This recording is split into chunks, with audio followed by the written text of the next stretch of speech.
26वें कारगिल विजय दिवस के ऐतिहासिक मौके पर सेना प्रमुख जनरल उपेंद्र द्विवेदी ने एक ऐसा ऐलान किया जिसने रक्षा विशेषज्ञों की दुनिया में हलचल मचा दी। उन्होंने घोषणा की भारतीय सेना की नई ऑल आर्म्स ब्रिगेड की, जिसे नाम दिया गया है रुद्र। अब सवाल उठता है कि ये रुद्र ब्रिगेड आखिर है क्या और ये पुरानी ब्रिगेड से अलग कैसे है। देखिए, अब तक सेना की ब्रिगेड सिंगल आर्म होती थी, मतलब इन्फेंट्री ब्रिगेड में सिर्फ पैदल सैनिक होते थे, टैंक ब्रिगेड में सिर्फ टैंक। अगर इन्फेंट्री को हमले के लिए टैंक या तोप की जरूरत पड़ती तो उन्हें अपने डिवीजन हेडक्वार्टर से मदद मांगनी पड़ती थी। इसमें समय लगता था और हमले की रफ्तार धीमी हो जाती थी। लेकिन रुद्र इस पूरे खेल को बदल देती है।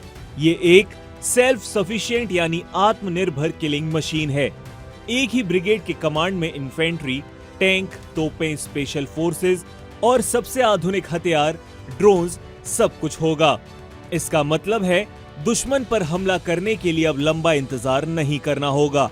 रुद्र ब्रिगेड एक पल में फैसला लेगी और अगले ही पल दुश्मन के इलाके में कहर बरपा देगी। ये तेज है, घातक है और किसी भी हालात में ढलने में सक्षम है।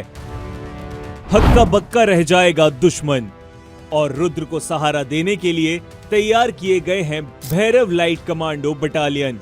ये बिजली की तेजी से हमला करने वाले वो विशेष बल हैं जिनका काम ही है सीमा पर अचानक ऐसी कार्रवाई करना जिससे दुश्मन हक्का बक्का रह जाए।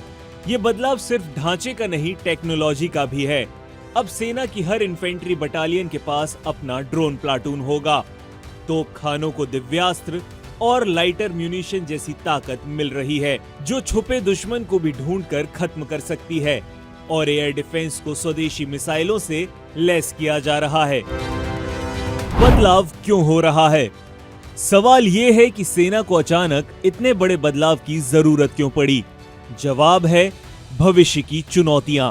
भारत आज दो मोर्चों पर दुश्मनों का सामना कर रहा है। वहीं यूक्रेन और मिडिल ईस्ट के युद्धों ने सिखाया है कि आज की लड़ाई ड्रोन, आर्टिफिशियल इंटेलिजेंस और एकीकृत हमलों यानी इंटीग्रेटेड अटैक्स की है। रुद्र और भैरव इसी भविष्य की तैयारी हैं।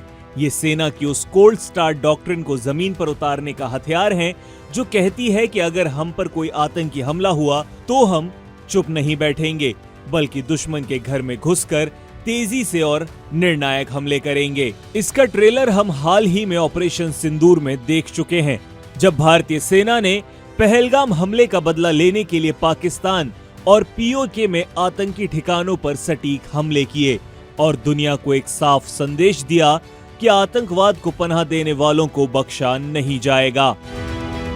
तो रुद्र, भैरव और दिव्यास्त्र सिर्फ एक नाम नहीं है, ये भारतीय सेना की सोच में आए एक बहुत बड़े और आक्रामक बदलाव का प्रतीक हैं। ये सिर्फ रक्षा के लिए नहीं बल्कि प्रहार के लिए तैयार की गई ताकत है।